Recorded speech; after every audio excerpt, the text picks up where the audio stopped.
When I was a kid, my parents said to me, it doesn't matter how much you achieve as long as you're happy. And I was happy. I had no way of telling that a few years after that, all I'd want to do is die. We were three happy little kids, us boys. We would dress as Ninja Turtles using nothing but pajamas and a laundry basket. We'd ride a roller coaster at home using nothing but a mattress and a stairwell. And we'd bungee jump from the top bed using nothing but a skipping rope and stupidity. And for the most part, life was really good. I'd worked out at a really early age what I wanted to achieve. I was going to be a vet, and I was going to do really well at that by doing well at school and doing well at college and happily ever after. But when I became unwell when I was 14, I got depressed and I got anxious. And I started seeing things that weren't there and hearing things that weren't there. And the hardest part was losing my future. I had attached my sense of self and my sense of self-worth to what could be my achievements. And when I stopped being able to think and I stopped being able to remember and to concentrate, I lost my future. I didn't have my success anymore. It got to a point where getting out of bed was the achievement of the day. Being able to shower and dress myself and brush my teeth was what I hoped to achieve. And staying alive was the success, and even at that I was failing.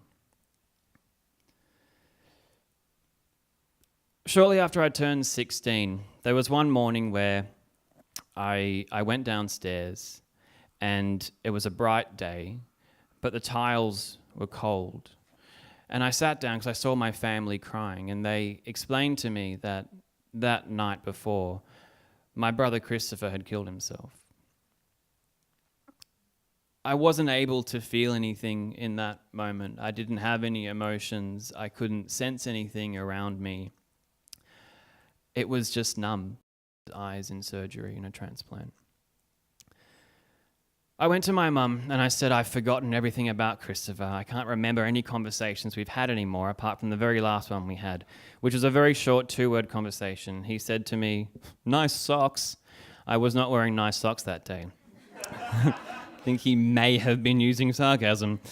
But there was no meaningful memories there. And I said to Mum, can you please write a book? Can you write a memoir? I want to have this memory back, because everyone else says, well, he's gone, he's dead, but at least we have the positive memories. And I don't have any memories. And so Mum started writing a book to help me. And she did such a good job. We got nominated for a Human Rights Award. And we went along, and Mum was convinced she wasn't going to win. She said, let's just go because I have free cocktails anyway. And she made sure that the family sat to the very side of the venue so he wouldn't get in the way of all the winners. And as we were sitting there, we saw the MC walk up to the stage, and the first award he announced was the Literature Award. And there was a big stage full of light, and there was a huge big audience of hundreds of people in the dark. And he pulled out his envelope, and he said, the winner is Missing Christopher by Jane Newling. And my mum said, oh, fuck.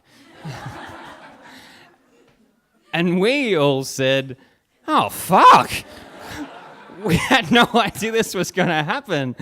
And Mum hates being in the spotlight. That's why she's a writer, not a speaker. And my dad said to me, mate, you better go up there with her. So he pushed me along and I pushed her along. We went up on stage. And Mum was standing there terrified and just said, thanks, trying to pull together some sort of acceptance speech. And in that moment when I was standing behind her patiently, I realized that it wasn't the success of having her book published that was significant. It was the realization that we can achieve happiness together. And we did. And life went on, and we healed, and we grew, and things progressed. And Mum started helping other people through her words. It wasn't just helping me, it was helping herself, and it was helping others.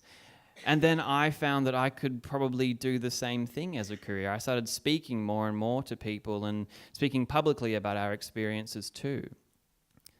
And recently I moved to New York to live with the love of my life and hopefully speak to everyone in America that I'm able to. And so in more recent times, I realized that success is not just about ticking things off a list. It's about finding what's really meaningful to you, and trying to achieve that, trying to pursue it. And so now I can comfortably, confidently say that I can look into a mirror and truthfully say, I have value, my life has value, I am loved, and I have a positive future ahead of me. Thank you.